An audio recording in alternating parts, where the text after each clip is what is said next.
दक्षिण सोलापूर तालुक्यातील उळे गावात एका घरात 2 मृतदेह आढळल्याने संपूर्ण परिसरात खळबळ माजली आहे। ही घटना 7 जुलै 2025 रोजी 2 ते 3 वाजण्याच्या सुमारास घडली। मृतांमध्ये पती पत्नीचा समावेश असल्याची माहिती समोर येते आहे। उळे गावात घडलेल्या या घटनेने सोमवारी संपूर्ण परिसरात एकच खळबळ उडाल्याचे पाहायला मिळाले। गोपाळ लक्ष्मण गुंड वय 30 वर्षे आणि त्यांची पत्नी गायत्री गोपाळ गुंड वय 22 वर्षे असे या दोघांची नावे आहेत। गायत्री गुंड यांचा मृतदेह खोलीत फरशीवर पडलेल्या अवस्थेत आढळला, तर गोपाळ गुंड यांनी दुसऱ्या खोलीत नायलॉनच्या दोरीने गळफास घेतलेल्या अवस्थेत आढळून आले होते। या घटनेची माहिती गावातील पोलीस पाटील पांडुरंग कुंभार यांनी घटनास्थळी धाव घेत दोन्ही मृतदेह शवविच्छेदनासाठी सोलापूर येथील शासकीय रुग्णालयात पाठवले। या घटनेची प्राथमिक नोंद सिव्हिल पोलीस चौकीत झाली आहे। मी राहणार ओळे, इथून मी माझ्या शेतामध्ये राहतो, राहायला शेतामध्येच आहे। मी शेतकरी आहे।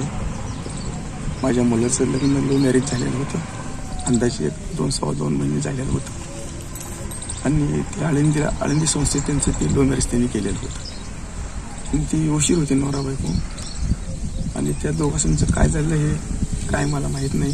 ते उशीर होती चांगली। आम्ही संध्याकाळी काल आषाढी एकादशीला कीर्तनाला गेलो 9:15च्या दरम्यान, 11:15च्या दरम्यान आलो तर ते दोघं अशा अवस्थेत पडलेली होती। ते दोघं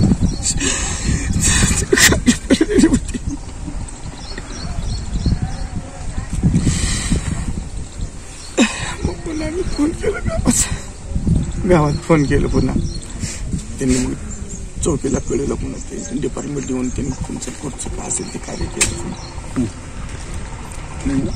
किती वाजता आला पाहिजे? 11:30 तेव्हा कीर्तनला किती वाजता गेला? 8:15 तेव्हा चांगले होते काही चांगली होती काय नाही। आम्ही म्हणलो फराळ हे करा बाबा, दोघंजण म्हणलं आम्ही जातो, आम्ही आल्यावर आम्हाला म्हणजे तुम्ही आम्ही आल्यावर करतो म्हणलं। एवढंच झालं, म्हणजे एवढंच नाही। मुलाचं काय शिक्षण? मुलाचं 8वी। तरी मग कुठं ओळख झाली? गवळे, मुलगा माझा गवळे दूध घालतात।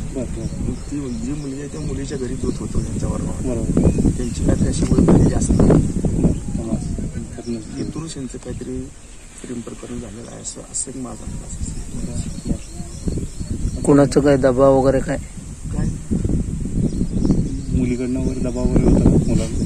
ते आम्ही त्यांनी कंप्लीट केली होती नाही त्यांनी केली, आमची मुलगी नाही गेली, आमच्या नाही आम्ही सुरू केलं।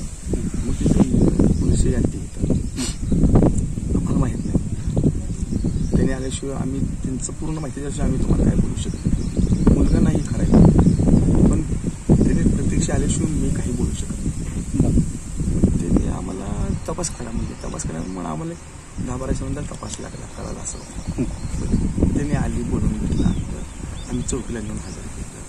ती डिपार्टमेंटने त्यांच्या त्यांच्या आईवडिलांना सगळं बोलून घेतलं,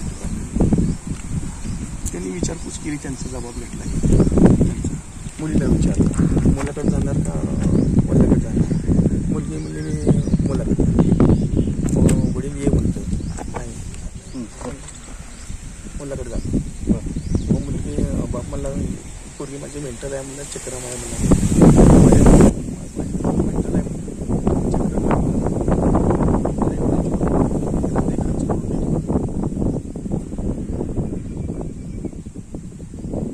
माझा विश्वासघात केला असता, एवढं सांभाळलं म्हणून, एवढं जीव लावलं म्हणून, प्रशिक्षण शिकवलं म्हणून, आणि तो माझा विश्वासघात केला असता असं केलं म्हणून